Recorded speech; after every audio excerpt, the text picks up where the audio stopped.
महाराजांचा अभंग आहे. अवघाची संसार सुखाचा करी आनंदे भरी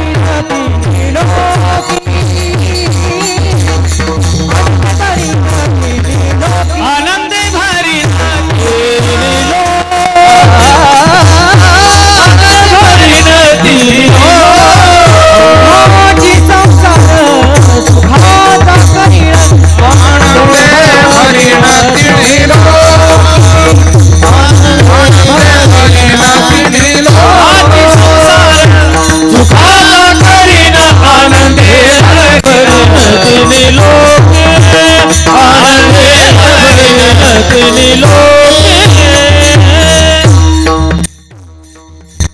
अवघाची संसार सुखाचा करीन.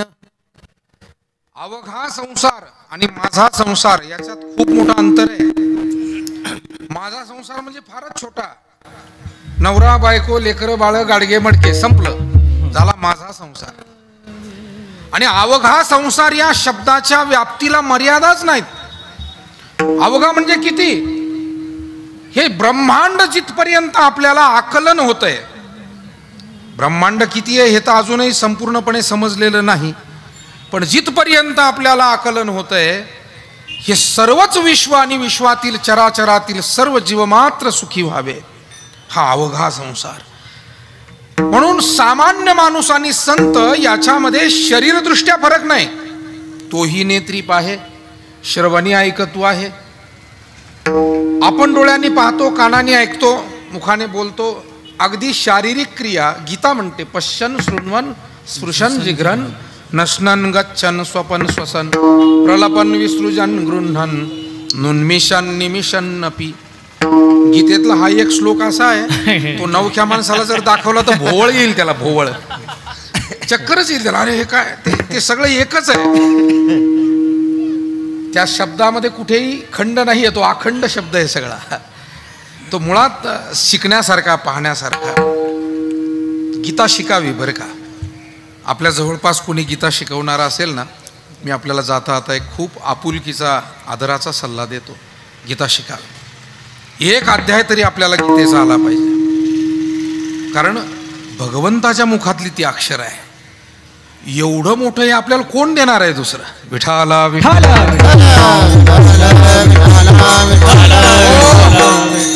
आपल्या मुलाबाळांना शिकवावी, आपणही शिकावी. 9वा 12वा 15वा निदान हे 3 अध्याय. संपूर्ण गीता फारच चांगली गोष्ट आहे. नाही जमलं निदान एक अध्याय तरी, पण गीता सुगीता कर्तव्या किमन्यय शास्त्र विस्तर या स्वयं पद्मनाभस्य मुखपद्माद् विनिसृता. महाराज म्हणतात ना, स्वमुखे आपण सांगे तो श्री विष्णू श्री गीता प्रश्नो अर्जुने. श्री गीता प्रश्नो अर्जुने. श्री गीता प्रश्नो अर्जुने. स्वमुखे आपण सांगे तो श्री विष्णू श्री गीता प्रश्नो अर्जुने. श्री गीता प्रश्नो अर्जुने. श्री गीता प्रश्नो अर्जुने. स्वमुखे आपण सांगे तो श्री विष्णू.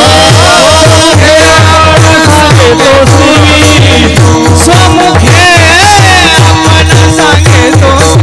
विष्णू. सांगे तो श्री स्वमुखे आपण सांगे तो श्री विष्णू. श्री गीता प्रश्नो अर्जुने. श्री गीता प्रश्नो अर्जुने. श्री गीता प्रश्नो अर्जुने.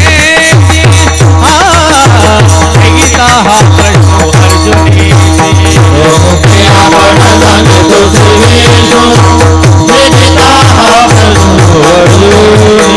श्री गीता प्रश्नो अर्जुने. श्री गीता प्रश्नो अर्जुने.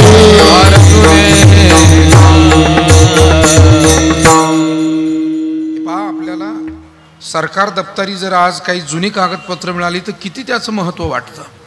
शिवकालीन पत्र सापडलं, विवेकानंदांच्या हातचं एखादं पत्र सापडलं, अगदी आपल्या आजा पंजाच्या हातचा एखादा कागद सापडला तर मला असं वाटतं धन दौलत मिळाल्यापेक्षा एक मोठा आनंद होतो की नाही आपल्याला? मग भगवंताच्या मुखातले शब्द आहे गीता म्हणजे. मला असं वाटतं याचा किती आनंद झाला पाहिजे. हा फारच मोठा योग आहे. सांगण्याचा भाव इतका आहे. गीतेत असं म्हटलंय की महात्मा हा संत हे शरीरदृष्ट्या इतर सामान्यासारखे दिसतात, वागतात, पण विचारांचा फरक माणसाला वेगळं बनवतो. अगदी माणसातली माणसं सुद्धा वेगवेगळी ठरतात ती विचारामुळेच, संस्कारामुळेच. एरवी माणसं सगळी सारखी. कौरव आणि पांडव एका कुळातले, एक सारखेच सर्व, एका गुरुकडे शिकलेले, परंतु विचार संस्कारामुळे भिन्नत्व आलं. ते आजपर्यंत स्पष्टपणे जाणवतंय. हा हे पांडव आहे, हे कौरव आहे. तसं सामान्य मनुष्य सामान्य का म्हणावं लागतं त्याला, तो नेहमी सर्व दृष्टीनं लहान होत जातो. तो विचारानं लहान विचार करतो, स्वभावानं सुद्धा अतिशय संकुचित होतो. संकोचोनी कार्य झालासी लहान, घेई आपोषण ब्रह्मांड. पण संत जो जो काही विचार करतात तो अवघ्यांचा करतात. तिथे सर्व जात धर्म पंथ. म्हणून बाबांची भक्ती बघा तुम्ही, 7 समुद्रापार पोचली. सर्व धर्मातील सेवक, सर्व पंथातील लोक, सर्व वर्गातील लोक भजतात. मला वाटतं हे संतांचं संतत्व आहे. तिथे अवघ्यांसाठी काम करतात, सकळांसाठी काम करतात. आणि अशा अवघ्यांच्या सुखाचा विचार करणारे ज्ञानेश्वर माऊली ते म्हणतात, अवघाची संसार सुखाचा करीन, आनंदे भरीन तिन्ही लोक. त्रैलोक्याला आनंद हा कशाच्या जोरावर? संतांनी केलेलं पुण्य. पुन्हा मुद्दा ध्यानात घ्या, आपण केलेलं पुण्य दुसऱ्याच्या सुखासाठी वापरतो का? आपण कधी असं म्हणतो की पा आम्ही आयुष्यभर जे पुण्य केलं त्यानं आमच्या शेजाऱ्याचं बरं व्हावं? अवघडच आहे हे म्हणणं. पण संतांनी केलेलं पुण्य ते म्हणतात अवघा समाज सुखी व्हावा. साईबाबांची शक्ती आपल्यापुरती मर्यादित ठेवली नाही. अवघ्यांना सुखी करण्याचं अहोरात्र कार्य आयुष्यभरही त्यांनी केलं. आणि त्यांच्या समाधी स्थानावर जो जो आजही नतमस्तक होतो, त्यांच्या वेगवेगळ्या सेवेमध्ये, मग ते साई सच्चरित्राचं पारायण असेल, आरती असेल, सेवा असेल, अन्नदान असेल, नाहीतरी संतांना काय आवडतं मी आपल्याला सांगू का? आपल्या अवतीभोवती असलेल्या सर्वांची सेवा ही सुद्धा संतांची सेवा आहे. गरजूंना काही दिलं तर ती संतांची सेवा आहे. त्याचा आनंद साईबाबांना होतो, पांडुरंगाला होतो, सर्व संतांना होतो. आणि म्हणून अशा पद्धतीनं संतांनी आपलं सर्वस्व समाजासाठी अर्पित केलेले हे संत महात्मे. साईबाबांनी फार काही सांगितलं नाही, 2च शब्दाचा संदेश दिला, श्रद्धा और सबुरी. पण या 2 शब्दामध्ये संबंध अध्यात्म सामावलेलं आहे असं दिसतं. श्रद्धा म्हटलं की आई वडिलांवरती श्रद्धा, ग्रंथावरती श्रद्धा, संतांवर असलेली श्रद्धा, ईश्वरावर असलेली श्रद्धा, बाबांवर असलेली श्रद्धा. श्रद्धा समजून घ्यावी. मला वाटतं आयुष्य घातलं तरी आपल्याला तो एक शब्द समजणं कठीण आहे, आणि समजला तरी तसं वागणं कठीण आहे. म्हणजे मग आम्ही फक्त बाबांच्या दर्शनाला जाऊन आल्याने फक्त श्रद्धा होत नाही. श्रद्धा ही घरातून सुरू होते. बाबांच्या दर्शनाला जाताना घरातल्या बाबांशी सुद्धा चांगलं बोललं पाहिजे. बरोबर आहे की नाही? ही खरी श्रद्धा आहे. नाही तर घरातल्या बाबांना हिंग लावून विचारायचं नाही आणि म्हणे आम्ही बाबाच्या दर्शनाला जातो. मला वाटतं साईबाबांची आदर्श भक्ती कशी करायची असेल ते आमच्या साई प्रतिष्ठानकडून शिकलं पाहिजे.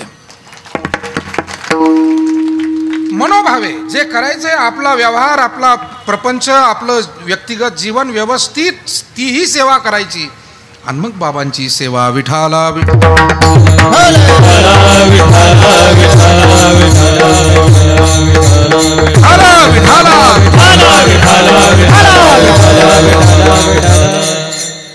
ग्रंथावर श्रद्धा पाहिजे, आमच्या देशावर श्रद्धा पाहिजे, वडीलधाऱ्यांवर श्रद्धा पाहिजे, चांगल्या विचारांवर आमची श्रद्धा पाहिजे.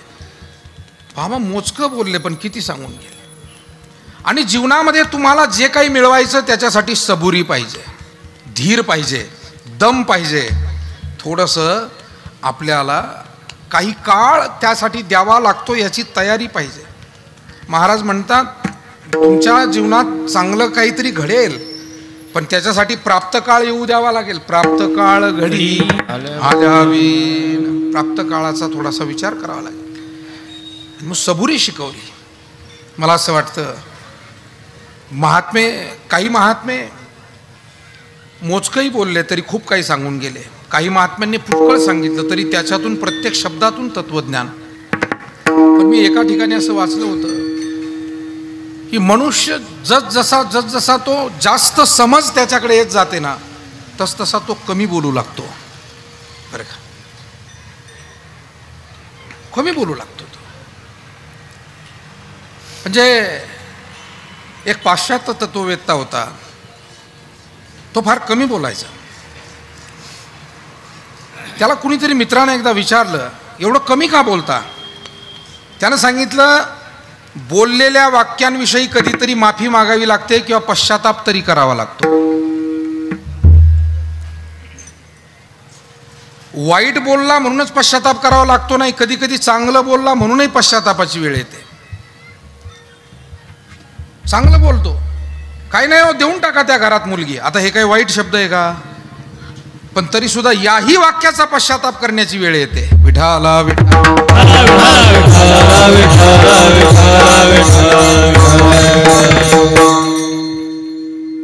त्यानं एवढा विचार केला होता माणसाच्या बोलण्या चालण्याचा त्या तत्ववेत्यानं. तो म्हणाला की मला बोलण्याची आता भीती वाटते, कारण बोललेल्या गोष्टीमध्ये पुन्हा आपल्याला काही दुरुस्ती करता येत नाही. एकदा बोलला की शब्द आणि बाण या दोन गोष्टी अशा असतात, ते सुटले की सुटले. अर्थात शहाणी माणसं किती विचार करतायत आणि बाकीच्याचा विचारच करू नका. मग अनंत वाचाळ बरळती बरळ म्हणून माणसानं एकतर बोलूच नाही. तो तत्ववेत्ता म्हणाला मला माझ्या आयुष्यात हे कळायला खूप उशीर झाला, कमी बोलावं. पुढचं जर आयुष्य मिळालं तर मी बोलणारच नाही, मी फक्त चिंतन करील म्हणे. याच्यातून बोध काय घ्यायचा, माणसानं बोलू नये हा बोध घ्यायचा नाही. बोध असा घ्यायचा की विचार करून बोलावं, अयोग्य आपल्याकडून कुठेही निघणार नाही याची काळजी घ्यावी आणि योग्य असल्यास ते बोलावं. महाराज म्हणतात बोलू ऐसा बोले बोले बोले जेने विठ्ठल डोले बोले विठ्ठल डोले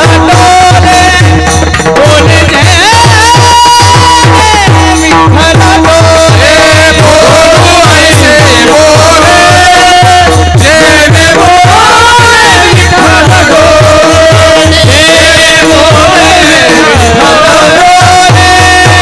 जेने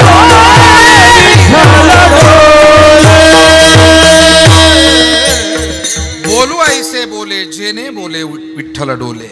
बोलावा विठ्ठल, पहावा विठ्ठल, करावा विठ्ठल. गीतेनं बोलण्याची एक आचारसंहिता सांगितली. आपण नेहमी तो श्लोक ध्यानात ठेवावा. अनुद्वेगम करम वाक्यम सत्यम प्रियम हितम चय, ही आचारसंहिता सांगितली. वाक्य आपलं अनुद्वेगकारी असलं पाहिजे.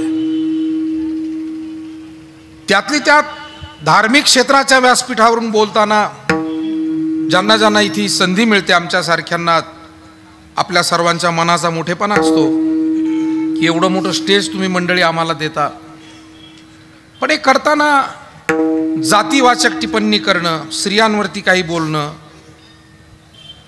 अमुक एखाद्या वर्गालाच, काही माणसांनी एकदा का नांगर धरला की ते त्याच्यावरच धरतात. नोकरीवाल्याला बोलायला लागले की त्यांची हजामतच करतील, नुसती नोकरीवाल्यावरच बोलतील. व्यापारावर बोलायला लागले, अरे म्हणजे काय काय लोक वाईट असतात काय, सगळेच नोकरीमध्ये, व्यापारामध्ये, राजकारणामध्ये, कोणत्याही क्षेत्रामध्ये. एखादं अर्ध उदाहरण तर प्रत्येक ठिकाणी असतं, मग ते तर व्यासपीठावर उभं राहणाऱ्यामध्ये सुद्धा असतं. विठाला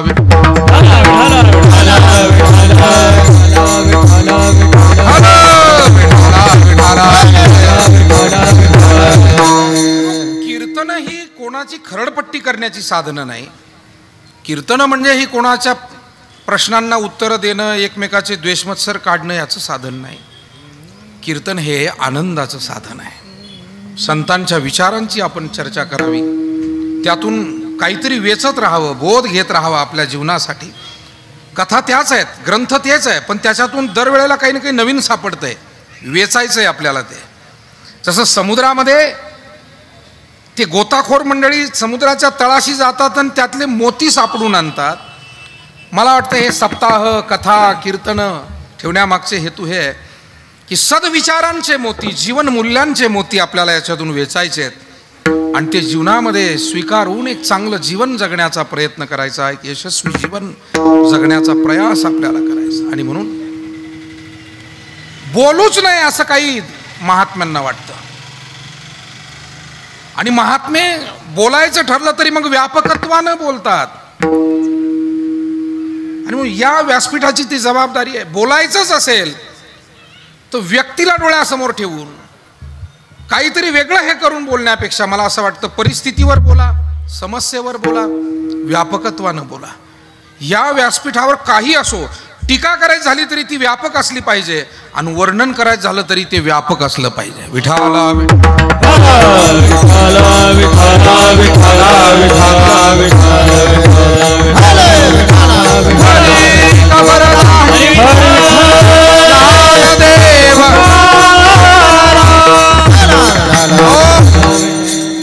सबुरी आणि श्रद्धेचा संदेश बाबांनी फार बोलले नाहीत, पण हा संदेश जो दिला तो मौल्यवान दिला, महत्त्वाचा दिला. संतांचे शब्द असेच असतात.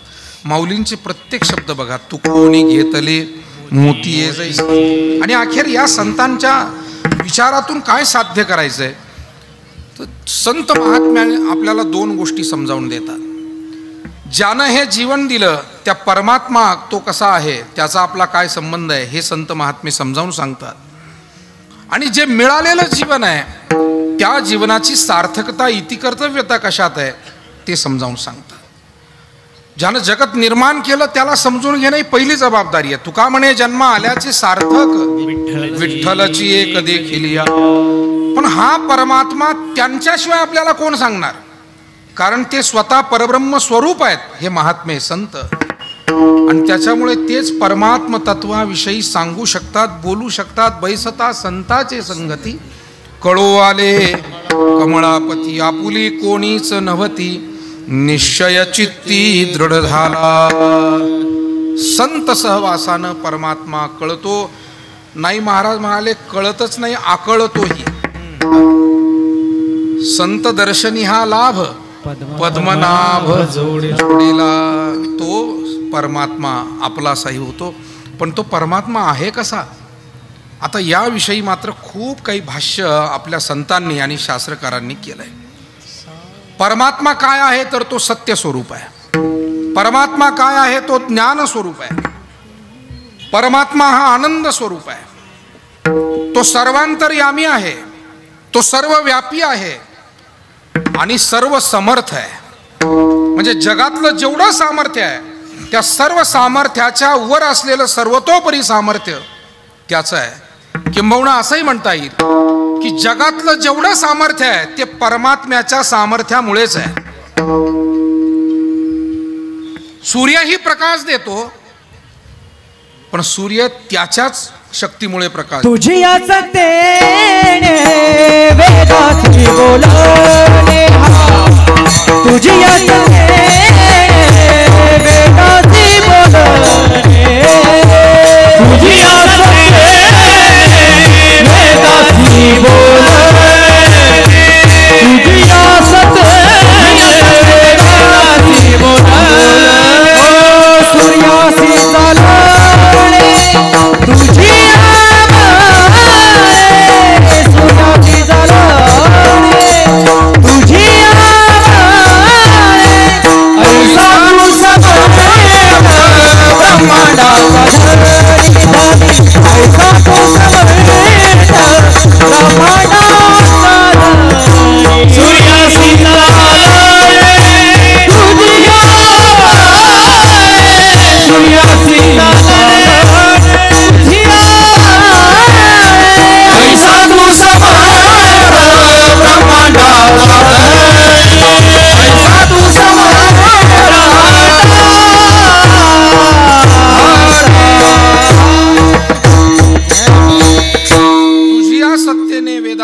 बोलणे सूर्यासी चालणे तुझी आबळे, ऐसा तू समर्थ ब्रह्मांडाचा धनी, वर्म हे जाणून शरण आलो.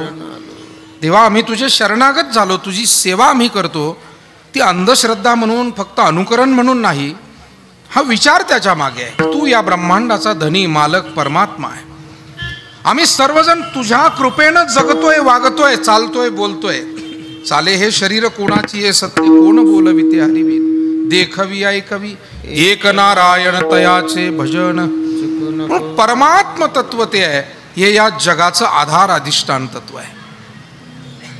मग असं हे जे परमात्म तत्व आहे, त्याला समजून घेण्याचा प्रयत्न वेदादी ग्रंथांनीही केला आणि ऋषीमुनींनी केला, पण तरी त्या परमात्म्याला यथार्थ कोणीच सांगू शकलेलं नाही.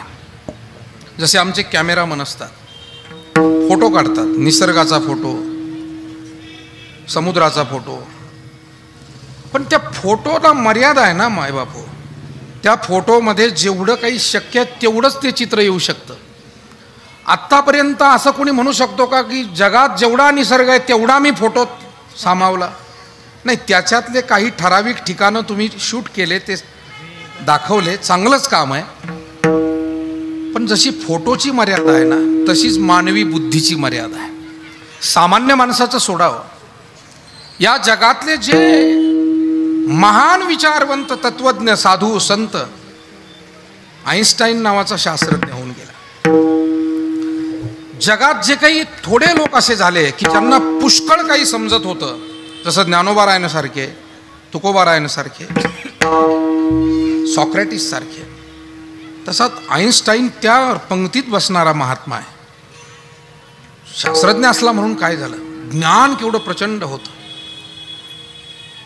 या जगातल्या मोजक्या लोकांपैकी तो एक होता की ज्याची बुद्धी म्हणजे असामान्य, बस त्याला तुलना नाही, त्याला उपमा नाही. पण त्या आईन्स्टाईननं मरण्यापूर्वी काही लिहून ठेवलंय, ते ऐका.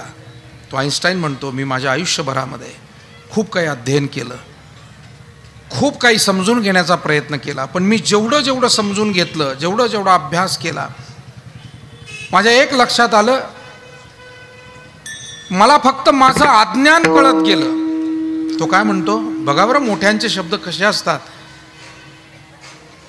जेवढा मी अभ्यास केला, माझं अज्ञान कळत गेलं की अरे हा, हे मला नव्हतं कळत, म्हणजे माझ्या अज्ञानाचं दर्शन मला होत गेलं. बाकी जगाविषयी जे काही समजून घ्यायचं आहे ते माझं राहूनच गेलं, मला त्यातलं काहीही समजलेलं नाही.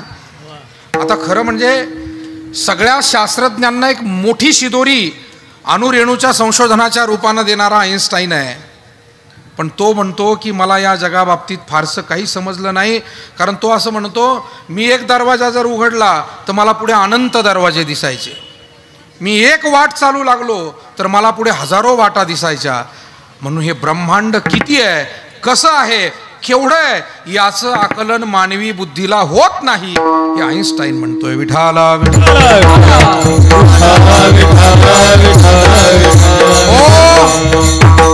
परमात्मा आणि हे जगत याविषयी भाष्य करण्याचा प्रयत्न पुष्कळांनी केला, पण सर्व संत महात्मे सुद्धा म्हणाले, देवा हे आमच्या शब्दात मावणारं नाही, चिंतनात बसणारं नाही. मनवाच्या तीत तुझे हे स्वरूप, म्हणून या माप भक्ती केली.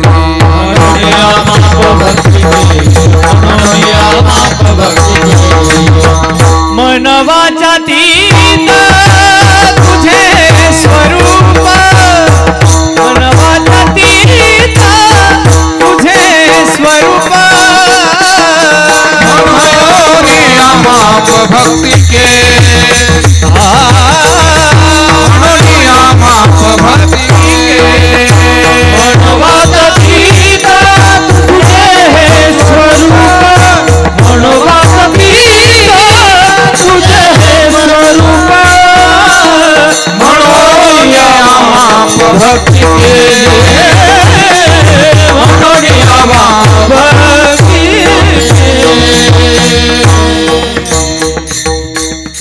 मनाच्या चिंतनात सामावलं जात नाही आणि वाणीच्या वर्णनातही जे बसत नाही. बरं, सामान्य माणसाच्या वर्णनात बसत नाही इथपर्यंत खरं आहे, पण मला वाटतं जगातला सर्वात ज्ञाता कोण आहे तो वेद आहे. वेदा एवढं ज्ञान कुणाकडे नाही, पुढेही कुणाकडे असेल याची शाश्वती देता येत नाही. आपल्या भागवत धर्मामध्ये, हिंदू धर्मामध्ये वेद हे अपौरुषेय मानलेले आहे. म्हणजे हे ज्ञान पूर्वीपासूनच आहे, अनादी आहे. फक्त त्या ऋषींनी त्या ज्ञानाला उजाळणी देऊन तिथे स्थापित केलं. आणि म्हणून काही ऋषींच्या नावे त्या ऋचा आहेत वेदामध्ये. त्या ऋषींची नावं का लागली तर त्यांनी ते संकलित करून तिथे मांडलं असं म्हणा. त्याचं दर्शन त्यांना घडलं, त्या ज्ञानाचं अनुभूती झाली आणि ते त्यांनी प्रकट केलं. बाकी ज्ञान हे अनादीच आहे, वेद हे अनादी आहे. अपौरुषेय म्हणजे ज्याला कुणीही करता नाही, जे कुणी लिहिलेले नाही. पण असा हा वेद सुद्धा परमात्म्याला ज्या वेळेला जाणू गेला, वेद जाणू गेला पुढे ते गुह्य तुझला प्राप्त कैसे. त्या वेदानं ज्या वेळेला समजून घेण्याचा प्रयत्न केला पण त्यालाही काही समजेना. तो शांत झाला, मौन झाला. मौन 2 वेळेला होतो मनुष्य. या सन्माननीय आमदार शिवाजीराव कर्डिले साहेब यांचंही आगमन झालंय, आपलंही स्वागत आहे. बरीचशी कार्यकर्ती मंडळी या ठिकाणी आली. धन्यवाद. विठाला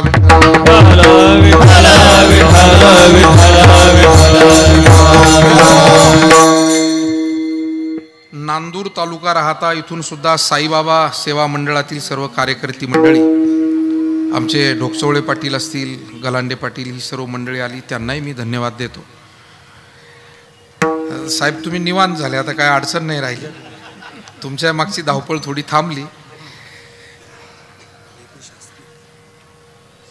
त्याचप्रमाणे बायजाबाई श्रीराम मंदिर, जेऊर बायजाबाईचं श्रीराम मंदिर आहे.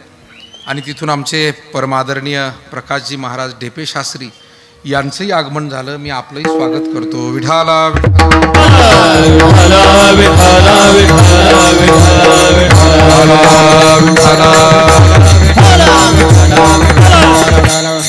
वेदानं जसा प्रयत्न केला तसा ज्या शेषनारायण भगवान परमात्म्याचा जो मंचक झालेला आहे त्यानेही प्रयत्न केला. पण शेषालाही कळलं नाही. अर्थात त्यानं प्रयत्न केला, वर्णन करू लागला, पण शेष शिनला झाल्या 2,000 जीवा. त्याची जीभ चिरली म्हणतात. आणि 1000 मुखाचा शेष, पण 2000 जीवा झाल्या. अर्थात त्यालाही ते शक्य झालं नाही. ऋषीमुनींनी आपल्या परीनं प्रयत्न करून मांडलं ईश्वर तत्व हे असं आहे. पण मी मगाशी जसं म्हणालो, कॅमेऱ्याला मर्यादा आहे निसर्गाचा फोटो काढण्याची. 10-5 झाडापर्यंत तो घेईल, एखादी टेकडीचा फोटो काढेल.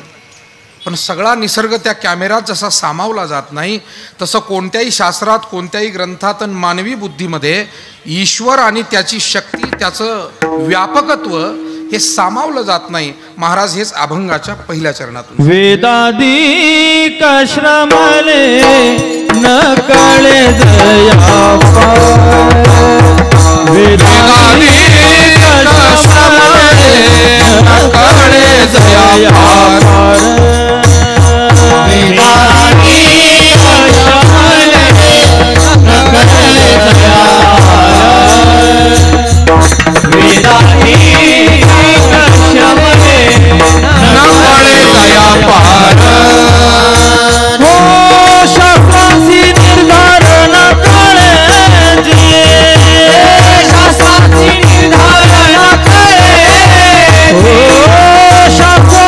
निर्धारण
वेदाधिक श्रमले न कळे जया पार, शास्त्रासी निर्धार न कळेसी.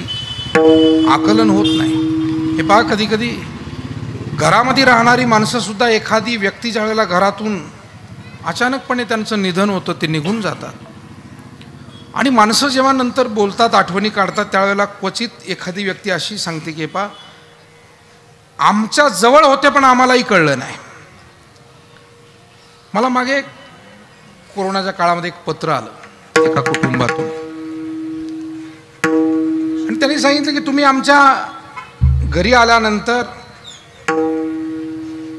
अमुक एक व्यक्ती गेली, त्यांच्या श्रद्धांजलीपर कीर्तन होतं, त्या कीर्तनात मी बोललो जे काही बोलायचं, जे काही समाजातून ऐकलं होतं ते बोललो.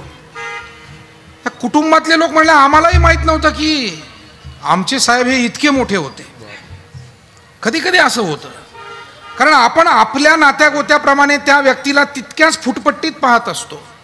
ती आपली मर्यादा असते, कारण आपल्याला समजून घ्यायला तेवढी बुद्धिमत्ता पाहिजे ना, तेवढा विचार, तेवढी बुद्धिमत्ता, तेवढं मोठं मन, तेवढा मोठा विचार असेल तर ते कवेत मावेल.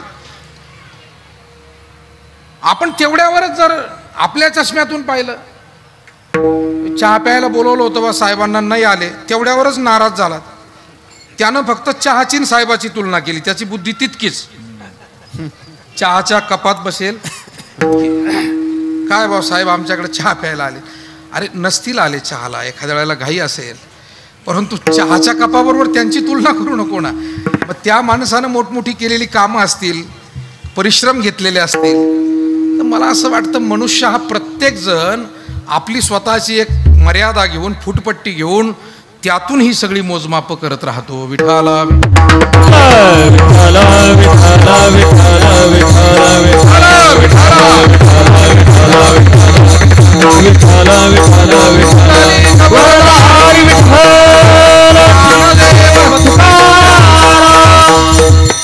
वेदाधिक श्रमले न कळे जया पार. वेद आणि आदी, आदी म्हणजे ज्यांनी ज्यांनी प्रयत्न केला ते सगळे त्यात आले, त्यांनाही परमात्म तत्व आकलन झालं नाही. शास्त्रासी निर्धार न कळेसी. प्रत्येक शास्त्र वेगळ्या पद्धतीनं सांगतं. मी नेहमी उदाहरण सांगत असतो. एका गावामध्ये एका मान्यवर व्यक्तीचा अभिष्ट चिंतन सोहळा होता, आणि दोघा चौघांना भाषणाची संधी दिली. ज्यांचं अभिष्ट चिंतन होतं, एक जण त्यांचे मित्र होते, एक जण त्यांचे नातेवाईक होते, तिसरे जे होते ते गावातील त्यांच्या भावकीतले होते, आणि चौथे जे होते ते धार्मिक क्षेत्रात त्यांच्याशी एक संबंध आलेला म्हणून होते. आता चौघांची भाषणं एकसारखी झाली नाही, आणि होणं शक्य नाही. ज्याला ज्या क्षेत्रातून तो माणूस जसा अनुभवता आला तो तसं बोलत होता. मित्र जो होता, तर मित्र म्हणून हा माणूस किती चांगला आहे, वेळोवेळी कसा पाठबळ देणारा आहे, हे त्यानं पोटतिडकीनं सांगितलं अभिष्ट चिंतन सोहळ्यात. नातेवाईक जो होता भाषण करणारा, नात्या गोत्यामध्ये सुद्धा या ग्रस्ताचं कसं वागणं होतं, कसं सहकार्य होतं, कसं सर्वांना सोबत घेऊन चालणं होतं, त्यानं तसं भाषण केलं. चौथा जो भावकीतला होता, त्यानं सांगितलं एरवी जगामध्ये सगळी भावकी म्हणलं की वाद आले, पण आमचे हे भाऊ असे होते की यांनी इतरांचेही वाद मिटवले आणि स्वतः कोणाबरोबर वाद घातले नाही. म्हणजे भावकीतल्या माणसानं भावकीसारखं भाषण केलं. मित्र जो होता त्यानं मित्राच्या नात्यानं केलं, पाहुणा जो होता त्यानं पाहुण्याच्या नात्यानं केलं, आणि चौथा धार्मिक क्षेत्रात संबंध आलेला होता त्यानं त्याही नात्यानं सांगितलं की वेळोवेळी धार्मिक सेवा जी जी गावात परिसरात होईल त्यामध्ये यांचा सहभाग असायचा, सहकार्य असायचं. मला एवढंच सांगायचं आहे, माणूस एक आहे, पण त्याच्याविषयी जसं वेगवेगळ्या पद्धतीनं बोललं जातं. मग आता एका माणसाविषयी जर किमान 100 प्रकारे बोललं जाऊ शकतं, बरं का, साध्या माणसाविषयी 100 प्रकारे बोललं जाऊ शकतं, कारण त्या अँगलनं जर बोललं तर एकच व्यक्ती आहे. मग परमात्म्याविषयी किती पद्धतीनं बोललं जाईल. त्यानं तर आजवर अनंत अवतार घेतले, परमात्म्यानं अनंत कार्य केलं, आणि म्हणूनच परमात्म्याविषयी लिहिताना शास्त्र जे वेगवेगळं बोलतायत, शास्त्र हे आपल्या परीनं त्याला सांगण्याचा, म्हणून शास्त्राला खोटं म्हणू नका. नाही तर मागे एक सद्ग्रस्त भेटला, तो म्हणाला हिंदू धर्माचे ग्रंथ मला खोटे वाटतात. म्हटलं कशावरून? म्हणजे प्रत्येक ग्रंथ वेगळंच सांगतो काहीतरी. म्हटलं वेगळं सांगत नाही, फक्त त्या ग्रंथाला ते तत्व कसं दिसतं हे त्याच्या परीनं तो सांगतोय. पण हे समजून घ्यायला तुला खूप दिवस अध्ययन करावं लागेल, साधू संतांच्या चरणाजवळ राहावं लागेल, तेव्हा तुला हे कळेल. टीका करणं सोपं आहे. आणि म्हणून शास्त्रांचा निर्धार न कळेची आपल्याकडे 6 शास्त्र आस्तिक आहे, 6 शास्त्र नास्तिक आहे, 12 दर्शनकार आहेत. पण यांनीही आपापल्या परीनं त्या परमात्म्याविषयी बोललंय. मग असा हा अनिर्वचनीय, अनाकलनीय, सूक्ष्मातिसूक्ष्म, व्यापकातिव्यापक असं हे जे महत्त्व परमात्म तत्व आहे. पण हेच तत्व द्वापार युगामध्ये काय झालं? द्वापारात परिस्थिती अशी निर्माण झाली की कंस आदी करून जी राक्षस मंडळी होती यांचं पाप इतकं वाढलं की धरणीला त्याचं ओझं झालं. आणि त्या धरणीनंच वत्साचं रूप घेऊन परमात्म्याला विनवणी केली, ऋषीमुनींनी विनवणी केली की देवा आता तुम्ही काहीतरी अवतार घ्या, मार्ग काढा आणि या सगळ्या राक्षसांच्या जाचातून सामान्य माणसाला आम्हाला सर्वांना सोडवा. त्यावेळेला द्वापार युगामध्ये ईश्वरानं जो अवतार घेतला त्या अवताराचं नाव आहे भगवान श्रीकृष्ण. आणि भगवान श्रीकृष्ण परमात्मा अवताराला आले ते श्रावण वद्य अष्टमीच्या मध्यरात्री, म्हणजे काळी किर्र रात्र होती. भगवान प्रगट झाले होते. संकट अनेक होती, म्हणजे देव येण्याच्या अगोदरच संकट सुरू झाली. मला वाटतं चांगलं काही करायचं असेल तर ते सहजासहजी होत नसतं, त्याला संकटातूनच तो मार्ग जात असतो. विठाला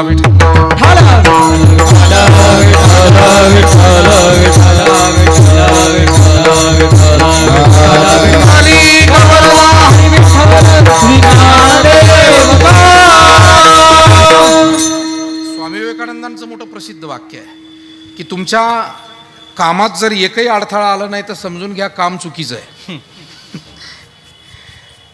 आणि म्हणून चांगलं काम करताना माणसं कधी कधी नाउमेद होतात, नाराज होतात, निराश होतात की का बरं मी चांगलं काम करतोय. कुटुंबामध्ये सुद्धा कधी कधी चांगलं काम सर्वांना घेऊन चालण्याचं जो काम करतो ना त्याला वारंवार ते करावं लागतं. बाकीचे एक इकडं ताणतो, एक तिकडं ताणतो, सगळ्याला सोबत घेऊन चालावं लागतं. आणि मग अशा वेळेला थोडंसं फ्रस्ट्रेशन येऊ शकतं, निराशा येते, पण ती टाळली पाहिजे. त्याचं कारण असं आहे की तुम्ही काम जितकं मोठं कराल आणि जितकं सदहेतूनं चांगलं कराल त्याविषयी अडथळे, अडचणी, संघर्ष त्याचा तितका असतो आणि तो गृहीत धरून वाटचाल. हे पहा, परीक्षा छोटी असेल तर अभ्यास सुद्धा छोटा असतो, पण परीक्षा मोठी असेल तर. आता आमची शेतकरी कुटुंबातील अनेक मुलं मुली डॉक्टर होतात, इंजिनियर होतात, काही MPSC UPSC मोठमोठ्या अधिकार पदापर्यंत जातात. पण त्या सर्वांचा अभ्यास जर पाहिला ना तर आमच्यासारख्यांना सुद्धा मती गुंग होते. म्हणजे एका सेमिस्टरसाठी आमच्या ज्ञानेश्वरी एवढी जाड पुस्तकं आहेत. आम्हाला आयुष्यभरासाठी ज्ञानेश्वरी ग्रंथ मिळाला तोही नीट समजत नाही. आणि त्यांना एका 6 महिन्यात त्या पुस्तकाचा अभ्यास करून तेवढं हे काम करायचं असतं. म्हणून कोणतंही क्षेत्र समजून घेताना हल्ली काय झालंय, या क्षेत्रातल्या माणसांनी त्याच्यावर नाव ठेवायचं, त्याने त्याला नाव ठेवायचं, असा एक उद्योग असतो. हे मला वाटतं अल्पमतीचं लक्षण आहे. पण आपण नीटपणे जर समजून घेतलं तर हे सगळेच मार्ग सोपे नाहीत, हे कठीण आहे. विठाला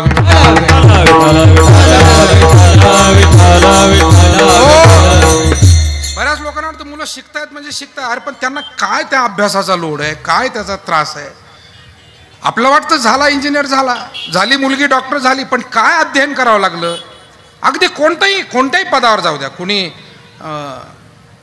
शिक्षक होत असेल, कुणी बँकेत जात असेल, कुणी कुठे आणखी जात असेल, ही तपश्चर्याच आहे. तपश्चर्याशिवाय हे सगळं प्राप्त होतं. मला सांगायचं एवढंच आहे की आपल्याला त्या क्षेत्रामध्ये आकलन करावं लागतं आणि संघर्ष करावा लागतो. म्हणून भगवान श्रीकृष्ण येण्याच्या अगोदरपासून संघर्ष होता. आईवडिलांना कैदेत राहावं लागलं. झालेलं प्रत्येक मूल त्या कंसानं मारलं. 7वा गर्भ होता, योग मायेनं रोहिणी उदरात नेऊन घातला. आणि 8व्या वेळेला श्रीकृष्णानं मात्र अशी किमया केली की प्रगट झाले त्यावेळेला प्रहरेकरांना झोपा लागल्या होत्या. नाही, प्रहरेकरी झोपल्याशिवायच देव येत नाही. या हृदयरूपी मंदिरामध्ये सुद्धा जर आपल्याला ईश्वर असा काही अनुभव घ्यायचा असेल तर इथे काही प्रहरेकरी आहे, द्वेष, मत्सर, अहंकार, काम, क्रोधादी सर्व जे काही आहे या सर्वांना कुठेतरी शांत करावं लागेल. जोपर्यंत यांची गडबड चालू आहे ना तोपर्यंत त्यांची अपेक्षा करता येत नाही. आणि जर त्यांची अपेक्षा करायची असेल तर इथली गडबड शांत करावी लागते. विठाला विठाला. तुकाराम महाराजांना विचारलं, महाराज तुम्ही भगवान पंढरीनाथाला प्रसन्न केलं, कसं करू शकलात? महाराज म्हणाले, काम क्रोध लोभ निमाले ठाईची, सर्वानंदाची सृष्टी झाली. तेव्हा हा सगळा भाव आहे. परमात्मा प्रगट झाले आणि प्रगट होऊन आकाशवाणीच्या द्वारा सांगितलं, नंदाच्या घराला मजनेई गोकुळाला. हा जो मूळचा निर्गुण निराकार बरं का, वेदाधिक श्रमले नकळे जयापार, तो निर्गुण निराकार. पण या भूलोकामध्ये आता अवतार घेऊन आला म्हणून हा याचं वर्णन दुसऱ्या चरणात करतात. तो हा श्री हरी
नंदाची घरी क्रीडे नाना परी गोपिकांशी. शांती ब्रह्मनाथ महाराज अभंगाच्या दुसऱ्या चरणामध्ये म्हणतात, तो हा. आपण भजनाची सुरुवात, कीर्तनाची सुरुवात करताना नेहमी माऊलींचा एक अभंग रूपक घेऊन सुरू करतो. रूप पाहता लोचनी सुख झाले वो साजणे, तो हा विठ्ठल बरवा. तिथे अर्थ तोच आहे. तो म्हणजे जो निर्गुण निराकार होता आणि हा म्हणजे जो सगुण साकार झाला. मला वाटतं जवळ जे आहे त्याला आपण हा ही हे असं म्हणतो आणि थोडंसं लांब जे आहे ना त्याला तो ती ते. आता हे काही मला इथे वर्ग नाही सुरू करायचा 45 मिनिटाचा. आमची शिक्षक मंडळी समर्थ आहे हे सगळं शिकवायला. परंतु जे दूर आहे त्याला निर्गुणही दूर नाही आहे, पण तसं अज्ञानामुळे सूक्ष्म चिंतन नसल्यामुळे निर्गुण आपल्याला थोडं दूरचं वाटतं. म्हणून संत महात्मे त्याला तो म्हणाले. आणि सगुण होऊन जेव्हा देव आपल्याकडे येतो तो जवळचा होतो, तो सोपा होतो. आला नावा रूपा तुका म्हणे झाला सोपा. आणि म्हणून तो हा श्रीहरी नंदाची ये घरी. मध्यरात्री यमुना माईतून वाट काढून वसुदेवानं हे बाळ गोकुळात आणून सोडलं. मायारूपी मुलीला घेऊन परत गेले आणि गोकुळामध्ये सकाळी सर्वांना बातमी कळाली. गवळण सांगे गवळणीला पुत्र झाला यशोदेला. आनंद सोहळा झाला गोकुळामध्ये. मला वाटतं सज्जन माणसं हे इतराच्या आनंदातही तितक्याच आनंदानं सहभागी होतात. समाजात अजूनही अशी सज्जन स्त्री पुरुष पुष्कळ मंडळी आहे, त्याला दुसऱ्याचं सुख सुद्धा आपलं सुख वाटतं. आणि त्या काळात तर किती लोक होते, असे पुष्कळ होते. म्हणून मुलगा झाला नंद यशोदेला ही बातमी कळली, पण आनंद मात्र सगळ्या गावाला झाला. सगळं गाव जमलं, आनंद सोहळा त्या ठिकाणी साजरा झाला. गुडिया तोरणे करीती कथा गाती गाणे असा हा उत्सव सोहळा झाला. गर्गाचार्य आले, या बाळ श्रीकृष्णाची कुंडली पाहिली, भविष्य सांगितलं. भगवान शंकर आले आणि बाल रूपातल्या श्रीकृष्णाचं दर्शन घेऊन गेले.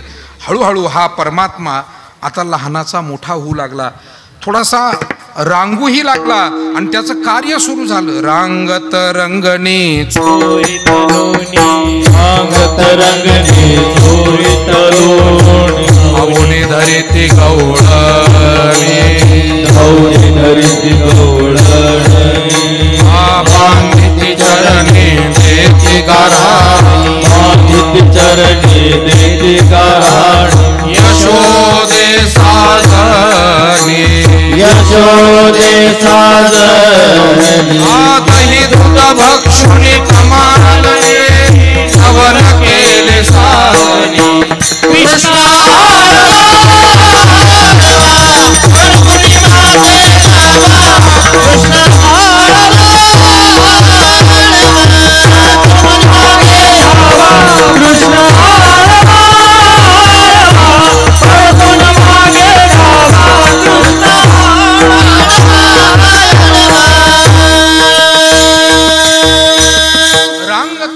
चोरीत लोणी धावणी धरिती गवळणी. त्यानं बाल सवंगडी एकत्र केले, वैजा वाकडा सुदामा बोबड्या, आणि या सगळ्यांना घेऊन भगवान परमात्मा आता काही बाल सुलभ खोड्या करू लागला. गवळणींच्या तक्रारी आता यशोदामा इकडे येऊ लागल्या. म्हणून तो हा श्रीहरी नंदाची ये घरी क्रीडे नाना परी गोपिकांशी. आता गवळणींना त्रास काय द्यायचा, तर एका ठिकाणी गेला, जे खायचंय ते दही दूध खाल्लं आणि ती मडके पालथे घालून ठेवले. दुसऱ्या दिवशी सकाळी गावात चर्चा, आमच्या घरी चोर आले चोर आले. चोरी कशी केली, एक ज्येष्ठ गवळण होती, तिनं विचारलं, जरा अनुभवी होती, वयस्कर होती. म्हणाले असं असं दही दूध खाल्लंय आणि माठ पालथे घालून ठेवले. मग तिनं सांगितलं, पहाती गवळणी तवती पालथी आणि म्हणती नंदाची या पोरे आजी चोरी केली खरे. तया विना नासी नव्हे दुसरी आईसी सवे तुकया मेला तेने अगुणा आणिला. चोरीचं स्वरूप पाहिल्यावरून पोलीस मंडळी चोराचा अंदाज काढत असतात की साधारण चोर कोणते असते. चोरीचं स्वरूप त्या गवळणीनं पाहिलं आणि तिने सांगितले, पा ही चोरी नंदाचा नंदन यशोदेचा कान्हा जो श्रीकृष्ण आहे ना, त्यानं आणि त्याच्या सवंगड्यांनी केलेली मला दिसते. दुसऱ्या एका ठिकाणी तक्रार आली, वयस्कर एक घरातला म्हातारा माणूस ओसरीवर बाहेर झोपलेला होता. ही मुलं त्या घरामध्ये चोरीला गेली. गेल्यानंतर काय खायचं ते खाल्लं, ताकाचं मडकं होतं, ताक होतं त्या मडक्यात ठेवलं. येता येता ते मडकं हातात घेतलं आणि ते म्हातारं झोपलं होतं त्याच्या डोक्यात फोडलं. आता म्हातारं गेल्यावर त्याच्या नावानं मडकं फोडावं लागतं, तो भाग वेगळा. यांनी जिवंतपणी म्हाताऱ्याच्या डोक्यात मडकं फोडलं. म्हाताऱ्याला भोवळ आली, बिचारा, ते सगळे घरातले जागे झाले. ती गवळण यशोदेकडे सांगत, हे गारानं सांगत, रात्री आला माझे घरा दारी निजला होता म्हातारा घेवोनी ताकाचा डेरा फोडीला सैरा त्यावरी. म्हणजे श्रीकृष्णानंच केलं असेल का? आता हे का केलं याचंही कारण समजून घ्या. ताकाचंच मडकं म्हाताऱ्याच्याच डोक्यात का फोडलं? मडकं दह्याचं नाही, दुधाचं नाही, कशाचं? ताकाचं. बरं, फोडलेलं तरुणाच्या डोक्यात नाही, म्हाताऱ्याच्या. त्याचं कारण तो म्हातारा असा होता की सप्ताह चाललाय, पारायण चाललंय, बाबा निदान चक्कर तर मारून यावं, पण अजिबात या मंडपाकडे येतच नव्हता.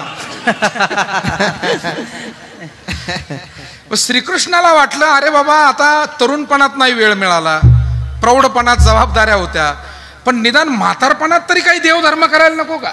गेले टळले प्रहर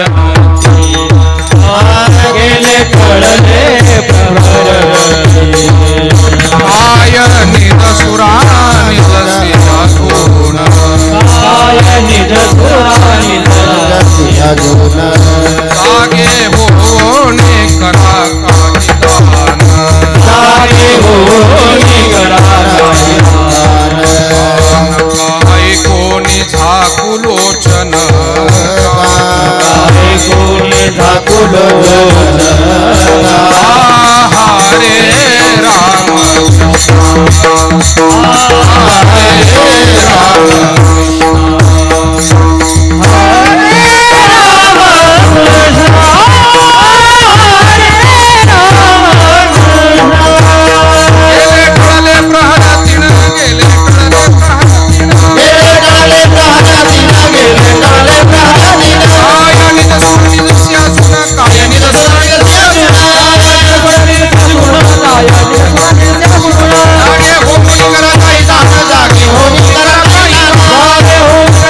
बालपण गेलं, तरुणपण गेलं आणि प्रौढपण गेलं, म्हातारपण सुरू झालं.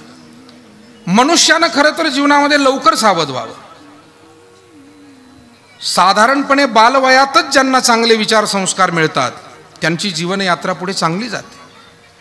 तारुण्यामध्ये जे सावरतात त्यांना जीवनात काहीतरी कर्तबगारी करून दाखवता येते. तारुण्यामध्ये जे वाहवत गेले त्याला शेती जमणार नाही, त्याला व्यापार जमणार नाही, त्याला राजकारण जमणार नाही, समाजकारण नाही, धर्मकारण नाही, प्रपंचही नाही, परमार्थही नाही. म्हणून तरुणपण हे असं आहे, या काळामध्ये जास्त सावध राहून होईल तेवढे योग्य दिशेनं कष्ट केले पाहिजे. तारुण्यामध्ये माणसं धावपळ करतातच, पण त्याची दिशा योग्य असली पाहिजे. धावपळ चुकीची होऊन काय मग पदरात काय पडणार आहे? कारण ते उत्साहाचं वय असतं. त्या काळात मनुष्य बसून राहू शकत नाही, तो धावताच असतो, पळताच असतो. पण त्याला जर का योग्य दिशा असेल, काहीतरी प्रापंचिक, सामाजिक, धार्मिक, प्रापंचिक काहीतरी कल्याणासाठी तो पळत असेल तर जरूर पळावं. पण तेल गेले, तूप गेले आणि हाती धुपाटणे आले, अशी परिस्थिती जर का चुकीच्या संगतीत चुकीच्या पद्धतीनं मनुष्याचं तरुणपण गेलं, तरुणपण संपलं की आयुष्यात पुढे काही करण्यासारखं उरत नाही. विठाला विठाला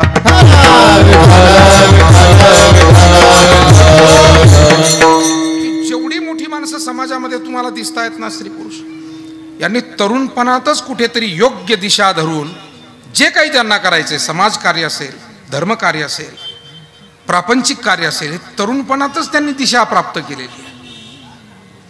सगळं गेलं म्हणजे एक म्हातारा माणूस भेटला, महाराज तुमच्या सप्ताहामध्ये मला एक पंगत द्यावीशी वाटते. म्हणलं मग द्या ना बाबा. नाही, द्यावीशी वाटते. म्हणलं मग काय द्यायला हरकत आहे? काय करता आता, हातात काय राहिलं नाही.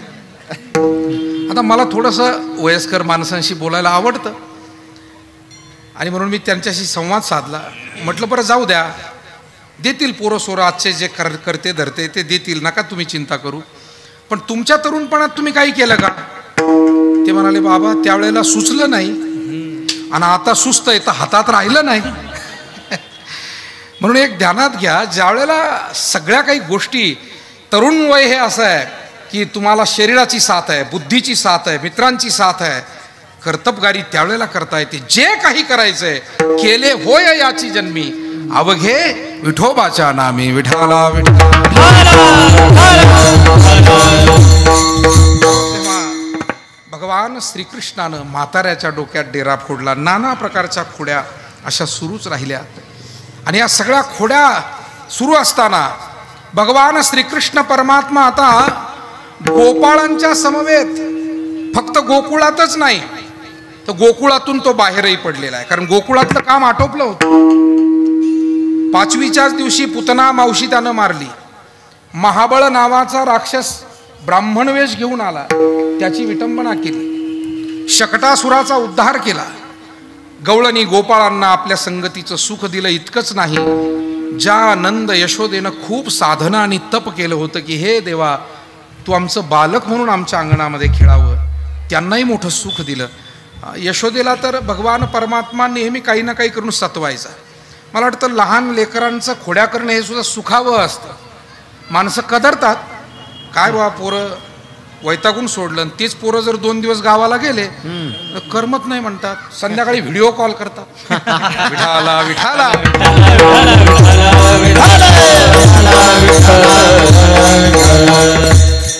लेकरही लेकरं असतात, परमेश्वराचे स्वरूप असतं.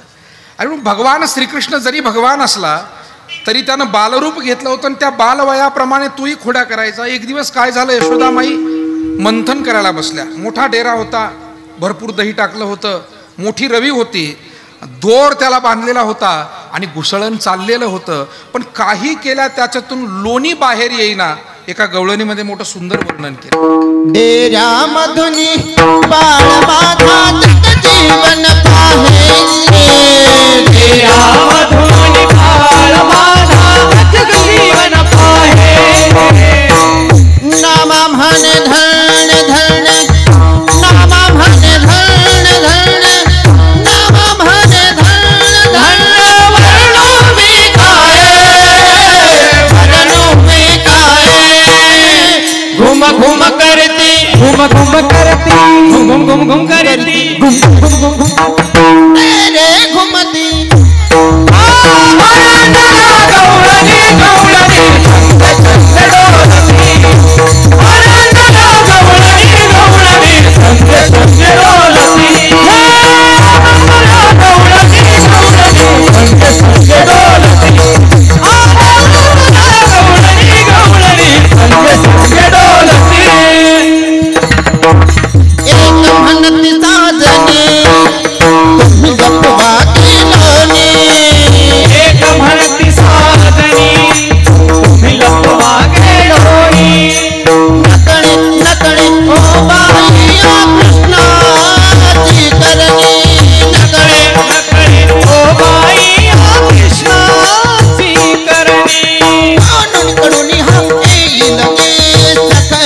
चक्रपाणी खात खांदुनी तुम्ही आता खात खांदुनी तुम्ही आता लपवाटे उधाणी घुम घुम करती घुम करती घुम घुम घुम घुम करती घुम करती पाणी जाणे जाणे पाणी नि जाणे जाणे जाणे ताजा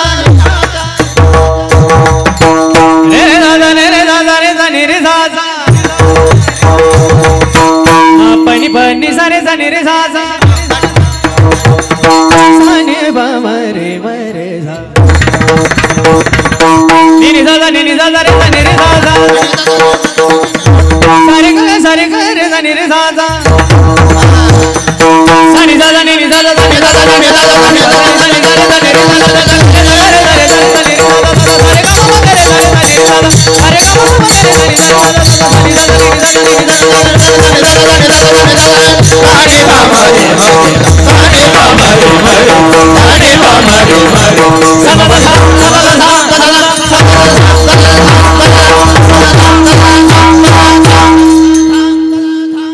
नामा म्हणे घुम घुम करती तेरी घुमती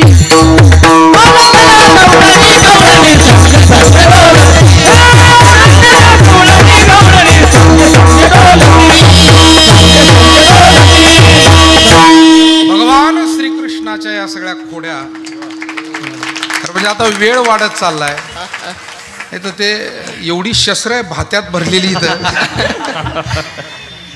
पण सगळे शस्त्र एका वेळेला वापरायचे नसतात हेही शहाणपण आपल्याकडे असायला हवं आणि त्याच्यामुळे अस्त्र आहे शस्त्र आहेत हे सगळं भांडार आहे आणि हे वैभव आहे वारकरी संप्रदायाचे कारण कीर्तन म्हटलं की ते नुसत्या निरूपणानं पूर्ण होत नाही त्याच्यात गायन वादन भजन लय ताल सूर आणि या सगळ्यातून मग ते कीर्तन तयार होत असतं तेव्हा फार मी लांबवणार नाही पण भगवान परमात्मा हा आता गोपाळांच्या समवेत आईनं सांगितलं आता खूप खोड्या तू गावात करतोय उद्या जाई तू राना सवे घेवोनी गोधना आणि मग तो या सगळ्यांच्या समवेत बाहेर पडलेला आहे आणि नाना प्रकारचे खेळही त्यानं सुरुवात केलेली अर्थात या सगळ्यांच्या सोबत गवळणींच्या अनेक प्रकारच्या खोड्या केल्या मला वाटतं 3ऱ्या चरणामध्ये वर्णन केलेलं आहे चोरावयानी घे चोरावयानी घे चोरावयानी घे गोपिकांचे लोणी चोरावयानी घे चोरावयानी घे चोरावयानी घे गोपिकांचे लोणी चोरावयानी घे चोरावयानी चोरावयानी घे गोपिकांचे लोणी चोरावयानी घे चोरावयानी चोरावयानी गोपिकांचे लोणी सवंगडी मिळोनी एक सरे सवंगडी मिळोनी एक सरे तो हा श्रीहरी तो हा श्रीहरी तो हा श्रीहरी नंदाची आगरी तो हा श्रीहरी तो हा श्रीहरी तो हा श्रीहरी नंदाची आगरी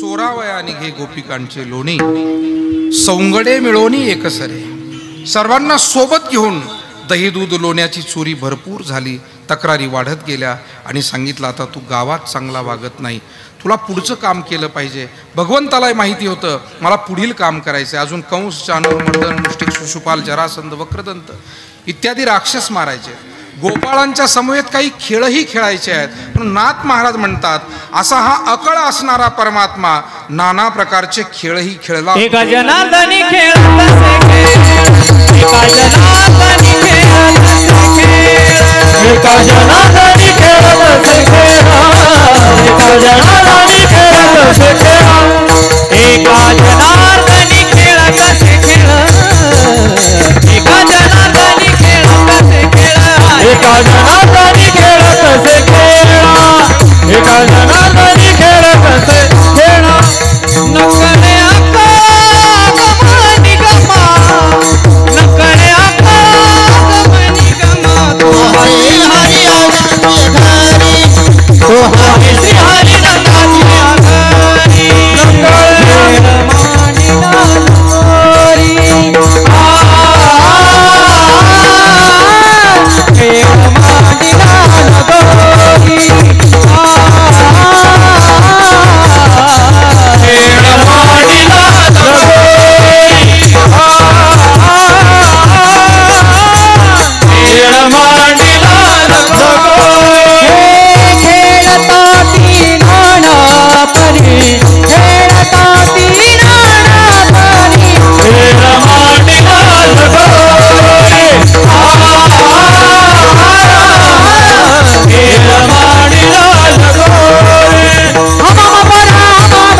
गमने गमा दोहा श्रीहरी नंदाची घरी क्रीडे नाना परी गोपिका क्रीडे नाना परी परी गोपिका श्री क्रीडे नाना परी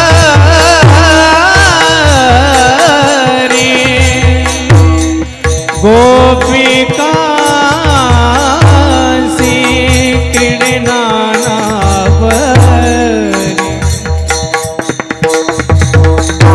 सगम दब दब दब दम पगमनि दब सगम दब गरे ग गरे ग ग सद धनि रे सा सा सा नि सा रे सा सा सगम गम रे सगम बब दब दम भगवनी दब मगरे सगम दब सगम दब सगम दब सगम भगम भगम दब दब नि नि नि नि नि सनि दब सनि दब सनि दब नि सनि सनि दब नि सनि सनि दब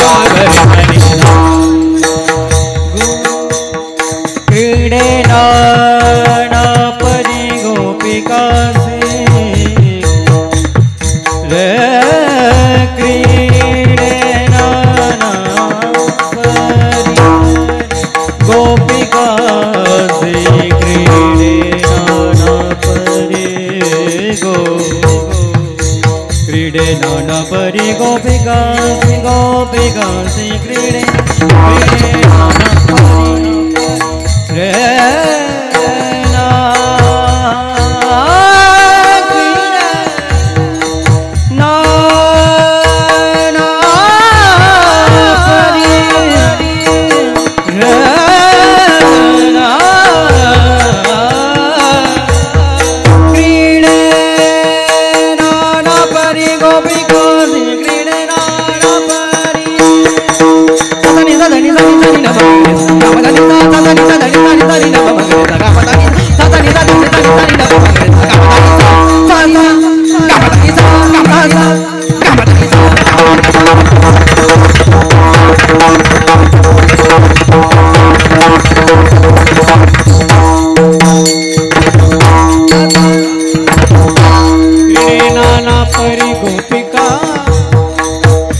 क्रीडे नाना परे गोपिका सागद पद भगव जग सारे दसा गम ध द द द द नि ध पद भग सागद परे पद सारी ध द पगरे ग सारे नि सा ध नि द ग पद सारे द पद गरे ग गरे ग गरे ग गरे ग गरे ग गरे ग गरे ग गरे ग मम ग मम ग मम ग मम ग प प म प प म प म द द द द पद पद नि नि ध नि द स द नि द नि सा द गरे ग सारे सारे सा सा सारे सारे सारे ध नि द म द म प द नि ध नि सा सा म प ध नि ध नि सा सा सा म प ध नि ध नि सा क्रीडे नाना परी गोपिका तो हा श्री हरि नाथी तो हा श्री हरि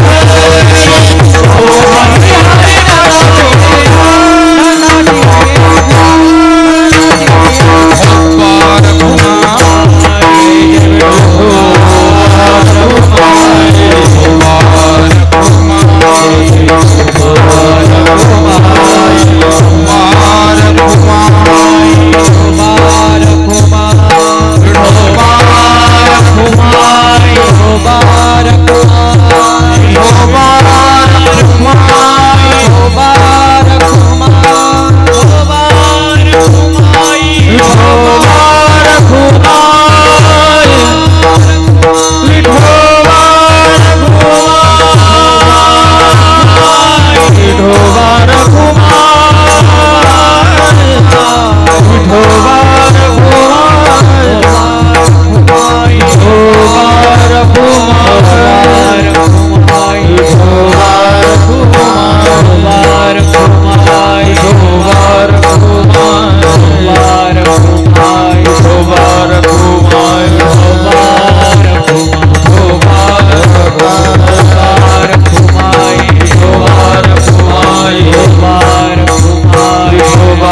कुमारी जय जय विठोबाज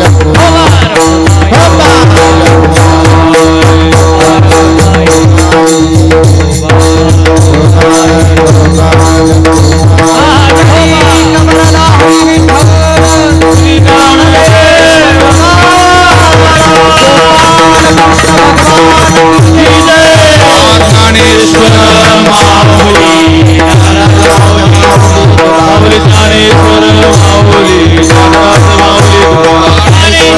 माऊली माऊली ज्ञानेश्वर माऊली नाराज माऊली.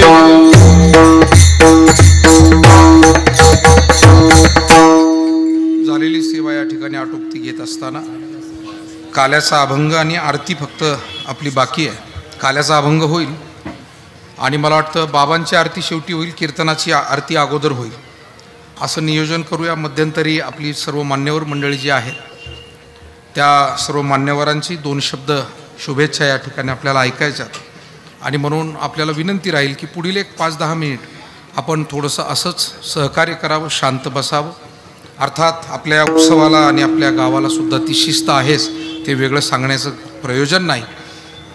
भगवान श्रीकृष्ण परमात्म्यानं सर्व गोपाळांना एकत्र करून काल्याचा प्रसाद सर्वांना दिला. त्याचं वर्णन संत महात्म्यांनी असं केलं. खडकी सोडियल्या मोठा आजीचा दही काला गोमटा घ्या रे दही भात आम्हा देतो पंढरीनाथ मुदा घेऊन या करी पेंद्या वाटी तो शिदोरी भानुदास गीती गात प्रसाद देतो पंढरीनाथ. पुंडली गवरदा हरे विठ्ठल श्री ज्ञानदेव पंढरीनाथ भगवान की जय. गोपाल कृष्ण भगवान की जय. सच्चिदानंद सद्गुरु साईनाथ महाराज की जय. विठ्ठल जय जय जय जय विठ्ठल जय जय विठ्ठल जय जय जय विठ्ठल जय जय विठ्ठल. बोले शिंके लावेले दोरे ओढो दिघाते बरे तुम्ही भारी दोहीकडे मुख पसरून गडे आवाहतीच्या धारे दोहीचा कोपरा तुम्ही भारी दोहीकडे मुख पसरून गडी हाती लोका घेऊन दिली लोका तुम्ही भाई दोहीकडे मुख पसरून कंठी धरला कृष्णमणी अवघाजनी प्रकाश काला वाटो एकमेका वैशानिका संभ्रम वाकुलिया ब्रह्मादिका उत्तम लोका राघवो काला वाटो एकमेका वैशानिका संभ्रम तुका म्हणे भूमंडळी आम्ही बळी गाडी काला वाटो एकमेका वैशानिका संगम ज्ञानदेव गारा ज्ञानदेव गारा झाले समाधा तुमचे देखील चरण आता उठावे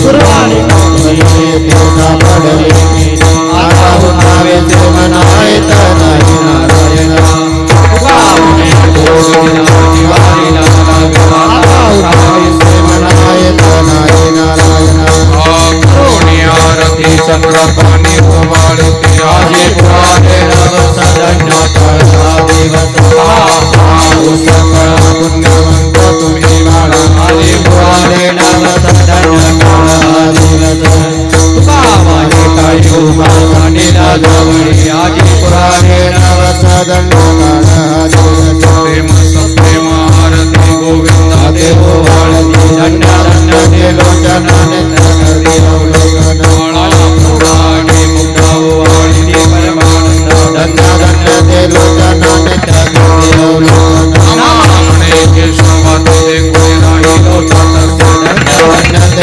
लोचनाने तगरी अवलोकन जोगे 28 विठ्ठल उभावा मागे रखमाई दिव्य शोभा कालिका भेटी परमाय वाहे बाबू तरी जगा जय देव जय पांडुरंगा समाई वल्लभ ईचा वल्लभ तुळशी माळा गळात ठेवणी कठी कसे पितांबर कपल लाटी देव सुरवर वर्णते दिवेटी करुण हनुमंत पूर्वी राहती देव जय पांडुरंगा समाई वल्लभ ईचा वल्लभ पावे लगा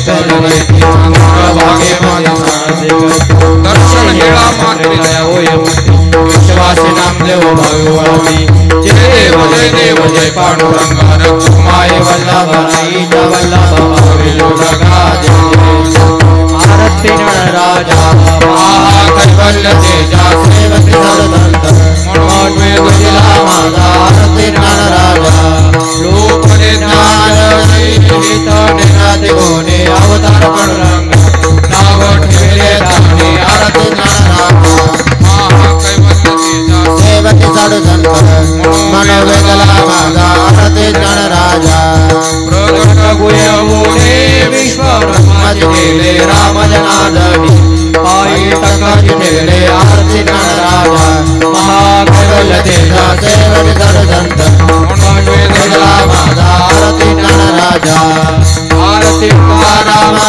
स्वामी सद्गुरु रामा सच्चिदानंद मूर्ती पाय दाखावे अमार तुकाराम राघवे सागरात पाषाणतारी जय भाग्य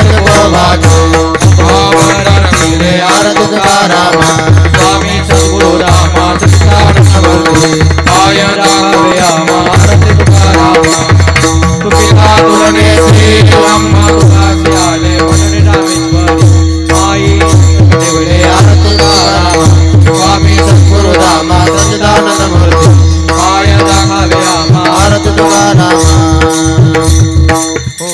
आरती साई बाबा सौख्यदातार जीवा चरण रजतळी यावा दासा विसावा भक्ता विसावा आरती साई बाबा दादानुनी आनंद स्वस्वरूपी आहे धंद मोक्ष जनाधारी निज डोळा श्रीरंग डोळा श्रीरंग आरती साई बाबा जयामणी जैसा वाव दया तैसा अनुभव दाविसी दया गणना ऐशी तुझी माव तुझी माव आरती साई बाबा तुमचे नाम द्याता हरे संस्कृती व्यथा अगाध तव करणी मार्ग दाविसी अनाथा दाविसी अनाथा आरती साई कलियुगी अवतार सगुण परब्रह्म साचार अवतीर्ण झाला स्वामी दत्त दिगंबर दत्त दिगंबर आरती साई बाबा आषा दिवसा गुरुवारी भक्त हरे भारी प्रभु पद पावया भव भयणी वारी भयणी वारी आरती साई बाबा माझा निज द्रव्य ठेवा तव चरण रज सेवा मागण्याची आता तुम्हा देवाधिदेवा देवाधिदेवा आरती साई बाबा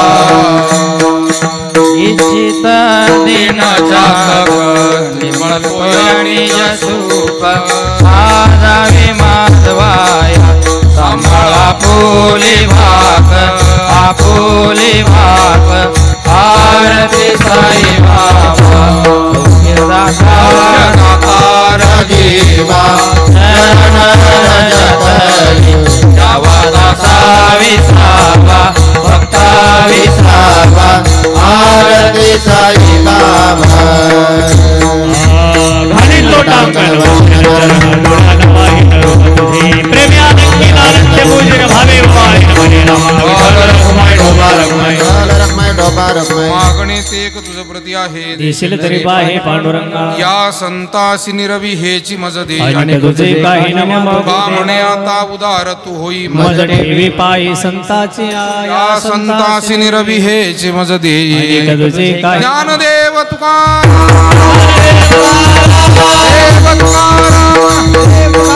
आहे प्रसादाची वाट घ्यावे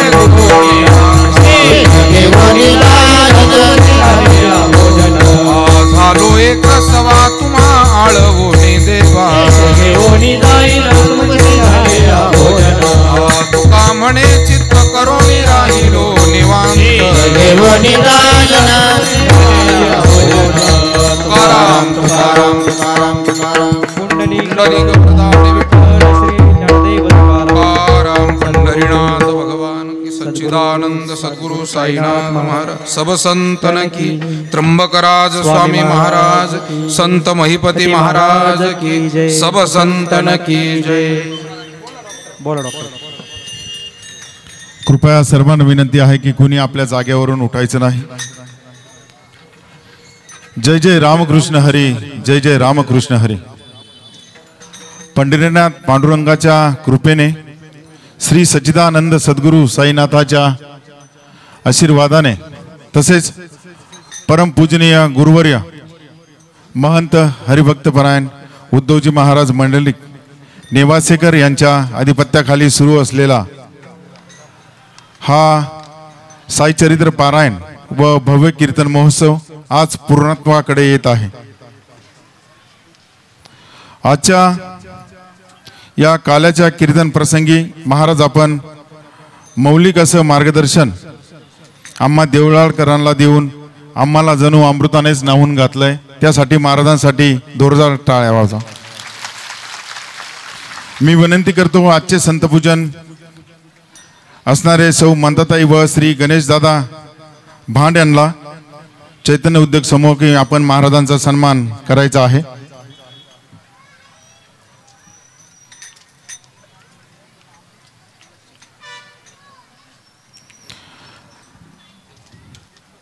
आपल्या सोहळ्यासाठी दरवर्षी अपार कष्ट घेणारे आपले देवळाली प्रभारा शहरवासीय हा प्रत्येक जण सत्कार मूर्तीच आहे असे जणू साई प्रतिष्ठान त्यांचे ऋणी आहे. मी विनंती करतो त्र्यंबकराज प्राईड दिंडी सोहळ्याचे संस्थापक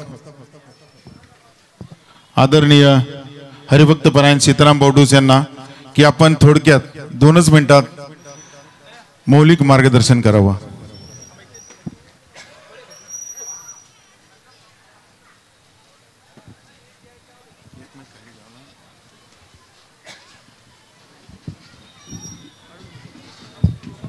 उपस्थित सर्व भाविक बंधू आणि भगिनींनो, आज या ठिकाणी गेली 8 वर्ष आपल्या गावातील सर्व तरुण एकत्र येऊन साई प्रतिष्ठानची स्थापना केली आणि या गावामध्ये सर्वांना परमार्थिक लाभ कसा देता येईल या दृष्टिकोनातून साई चरित्र पारायण आणि त्याचप्रमाणे कीर्तन महोत्सवाचं आयोजन या ठिकाणी ते करतात. खरं म्हणजे आपण अनेक गावोगाव पाहतो, तरुणांना अनेक लोक नाव ठेवणारे आहेत, तरुण पिढी बिघडली. परंतु या ठिकाणी जसं लोखंडाला परीस लागल्यानंतर सोनं होतं असं आपण ऐकतो पण प्रत्यक्ष पाहिलं नाही. परंतु या ठिकाणी परमपूजनीय